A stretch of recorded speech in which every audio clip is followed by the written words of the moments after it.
Hi everyone, Elistria here. I'm back with another video. So thank you for tuning in. Welcome to my channel. I am going to be making some breakfast burritos. So I'm just inviting you guys along for the ride.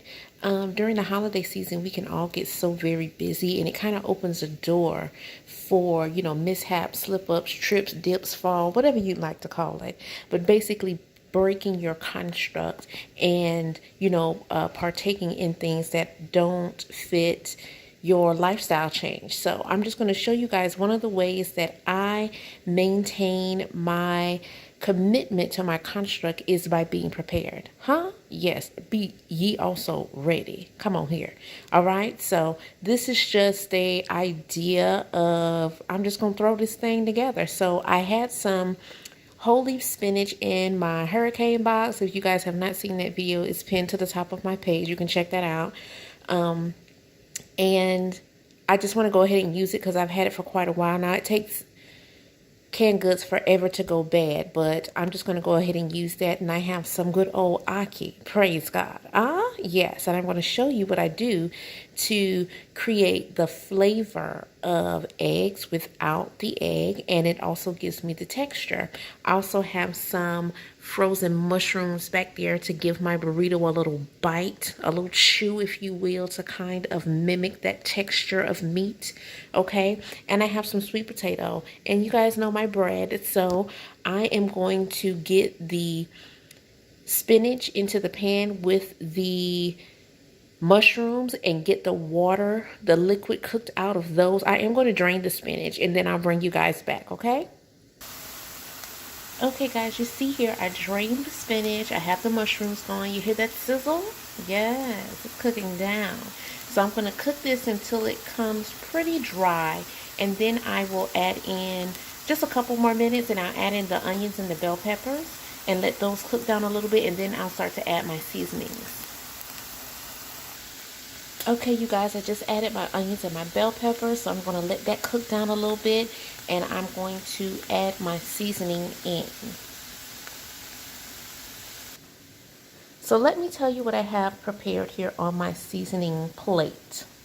So this first space that you see here, that is my coriander.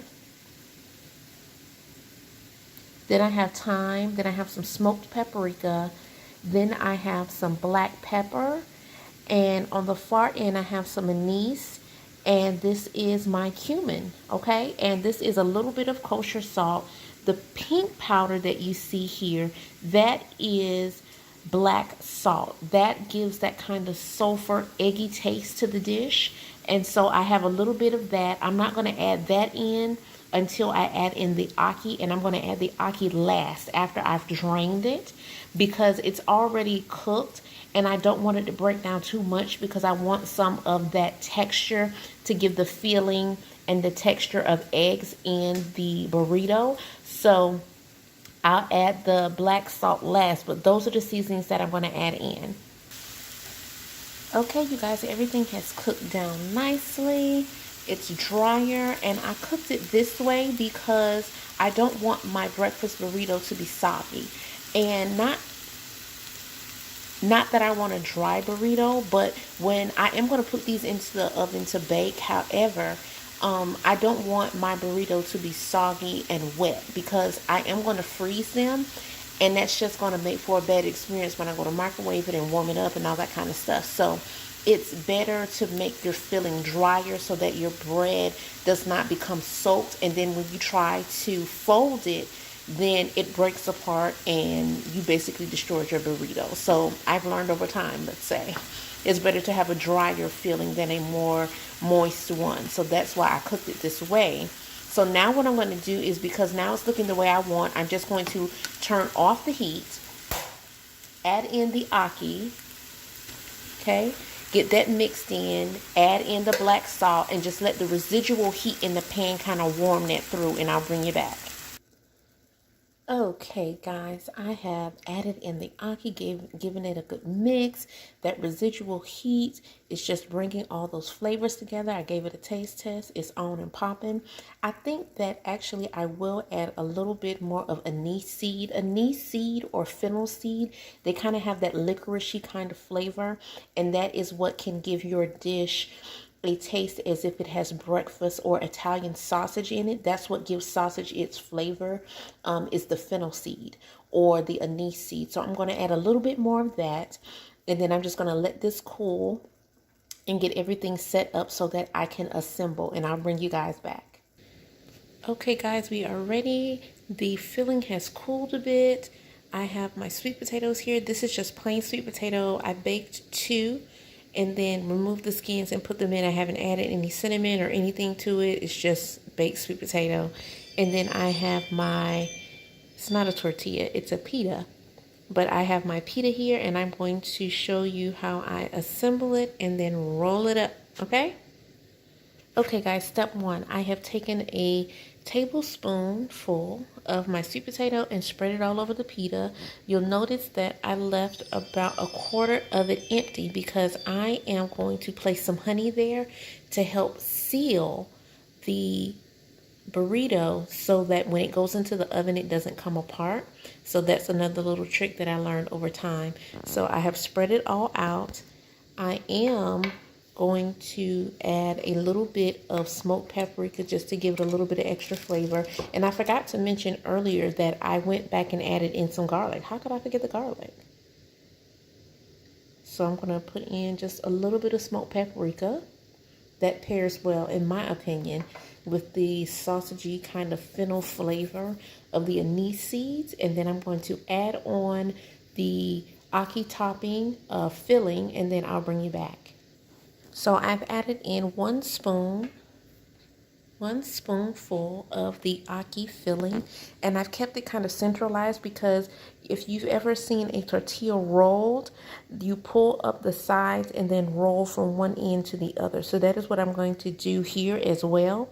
And for a tip, if you happen to buy your pita and it maybe is a couple days old, what you can do is just spritz it with a little bit of water and microwave it wrapped up in a plastic bag or a Tupperware container for about 30 seconds, maybe the whole pack of it, and that will soften it and make it much more pliable. Okay, so I'm going to get this rolled. Well, first I'm going to add the honey on the end because that, again, like I said, is going to help seal it. So I'm going to add that honey on the end. Just a little. And that pairs well, of course, with the sweet potato. Hello. But then the spiciness, the smokiness of the fennel and the smoked paprika is just amazing. So I'm going to begin rolling. So I'm going to bring my sides in and then roll from here up. I'm going to bring both sides in, but I'm holding the camera, and then I'll bring you back. Okay, you guys, my recording got interrupted, so I am back. So I'm going to fold up the sides. Oh wait, I forgot the honey. Honey. Okay, on the end. Honey on the end helps seal it. A little bit of smoked paprika. Okay. Fold it up on the sides. And roll, tuck, and roll. And we got a burrito. Okay, you guys, so you see, like I said, these are not tortillas, these are pitas, so they are not quite as flexible as tortillas are. You can see I overfilled that first one just a little bit, but hey, it is what it is, trial and error. It's still gonna taste good. Amen. I gave up on being perfect, child. As long as it tastes good and it meet my nutritional needs, it's all good for me. Amen. All right, so what I'm going to do now is just drizzle the top of each one with just a little bit of honey just to give it some sheen and to add a little bit of flavor. And then I'm going to dust that with a little bit more smoked paprika. You could use seeds if you want. You could use smoked black pepper if you want. This is just what I'm doing because that's what I'm in the mood for at the moment. So I'm just going to dust a little bit over the top. get these into the oven for about 10 minutes until they get a little crisp, and then I'll show you the end result. Okay, those are in the oven on 350 for about 10 minutes, and then we'll take them out. All right, they have baked their 10 minutes. You can see they've gotten a little golden brown. You can see the honey came down and sizzled a little bit. So I'm going to let these cool, and then I will get them wrapped up into parchment paper, and some of them will go into the fridge and some will go into the freezer, and then we'll be done. So thanks you guys for watching. Hopefully this was a helpful tip for you, and I will see you guys in the next video. Make sure that you like, comment, share, subscribe, all that kind of stuff. Just want to give you guys some inspiration on maintaining your goals and making sure that you keep your construct intact as we go through this holiday season. Okay, God bless you guys.